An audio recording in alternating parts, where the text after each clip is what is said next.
Recently, I had a friend download Lost Castle 2. We had a really fun time playing together, and in my opinion, this game is best when you play in co-op. But since he was completely new to the game, I had to explain a lot of the basics. So instead of the usual videos where I talk about the hardest difficulty, this video is for complete beginners. Now, the first thing you want to do is check out all of the weapons. See which one fits your playstyle. My friend chose the bow. He instantly fell in love with the bow. But do not choose the bow. It is the worst weapon in this game. If you like to be a damage dealer, definitely pick the weapon in my hand right now, the twin blade. Why? Because it's very fast, it allows for fancy playstyle, and most importantly, it has an extra dash distance. And I do a dash. Look how far I can go. In comparison, if I choose a sword, I'm not going to be able to dash very far. My personal favorite is the summoner. You have this phantom whip, and you can summon 3 different kinds of phantoms depending on what lantern you pick. Always go for the mage summon, by the way. So this is a very powerful class, especially when you're playing alone. If you're struggling with this game, or if you're not a very good gamer, pick the sword and shield. Pink players have the highest win rate in this game. It's just so easy, especially when you get into the later difficulties where the bosses are like dealing half of your HP. Go tank, like the sword and shield in my hand. At the bottom left, go to this guy with the scissors if you want to change your skin, change your hair. One question I got from my friend was, do you have to play a girl or a guy? No, actually you just change your hairstyle. The NPC with the bunny ears, this is the place where you can find the history logs of all of your adventures. Where did you die? What weapons did you use? What items did you use in a previous run? Now this guy holding the log is very important. As you gather more gold, at the bottom right, that's my currency, I have 0 gold. As you gather more gold, come to this guy and upgrade your camp. Each of these upgrades will increase your player stats. It will give you bonus benefits when you do your runs. The most important one, in my personal opinion, is the middle row at the very top, emergency mechanism. This gives you a free revive every run you do. So if you ever die on accident, you just get revived from this. Some of the other NPCs are not present when you first start the game because you're gonna have to play the game first, and then you're gonna meet the NPCs along the way. Once you meet them for the first time, they will show up in your camp. This box gives you a hunter gear. Think of this as like your backup item.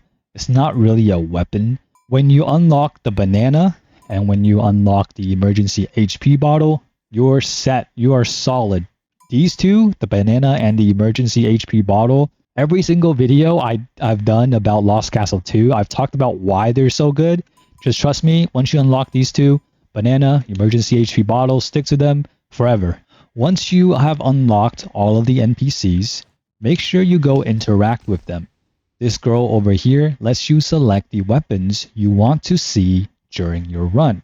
So if it's unselected, you're never going to see it in your run. There's a higher chance of you finding the weapon you want. This girl in pink, Nia, is probably going to be the NPC you talk to the most. Ethereal Nightmare lets you select your difficulty. The Soul Inscription, very key to your playstyle.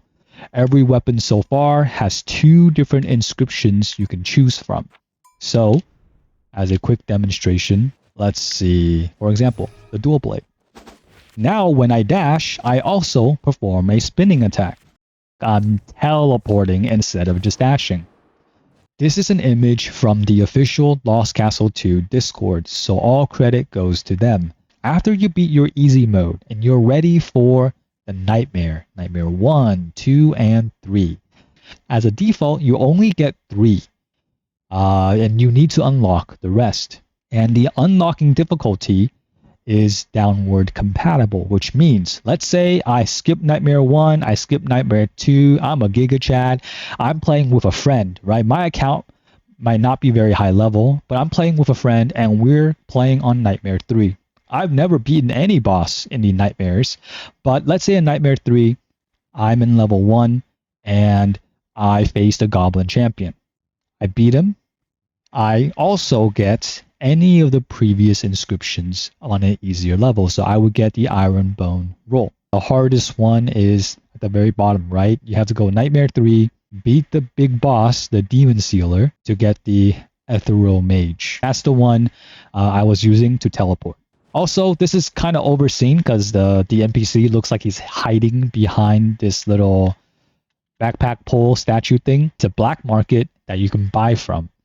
I would not buy anything here when you are very new to the game, right? Because all of these will cost you your gold coins, and you don't want to be buying anything here just yet. You want to upgrade your camp first. Since I didn't showcase this earlier, here are the artifacts you can pick from. One of the camp benefits when you upgrade your camp is you can select 3 different artifacts instead of just 1 or 2. Quick tip, if you are injured, make sure you use your banana or emergency HP item first before you use your elixir, because they regenerate every map you go. So for example, right now I have 7 banana. If I were to go to the next map, I would get 4 more bananas, with the cap being max 12. So I'm just going to eat a couple banana, regenerate my HP. This little ticket right here is for the shop. You can get any item for free, so make sure you use it on an expensive item. These special zones, I'm not going to go too much into it because there's a description that you can read. The only thing that you want to be aware of is always go to the cursed area. I have a video about why you should, but just go to the cursed area. Trust me on this. When you beat the boss and you go to the fountain that heals you, you can also cleanse the curse. So meaning the curse will go away. As long as you beat the boss, the curse will go away. It is just a overpowered item now. So right now I have 3 green runes and I have a bonus max HP of 9. If you're struggling with this game, just go green runes. Go for max HP. Get your defenses. Like, you can totally play a tank build. Easiest playstyle ever.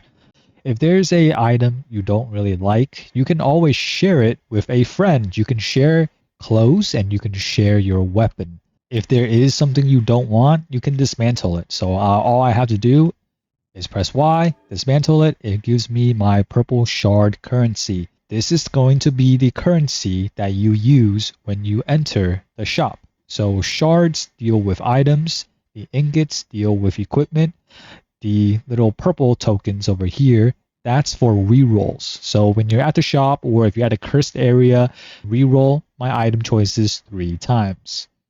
If you are struggling on any particular boss, check out the video I made detailing how exactly step by step to beat every single one of the bosses. The game is constantly being updated, so I may have missed out one of the newer bosses. Without further ado, I wish you well and good luck on your future runs.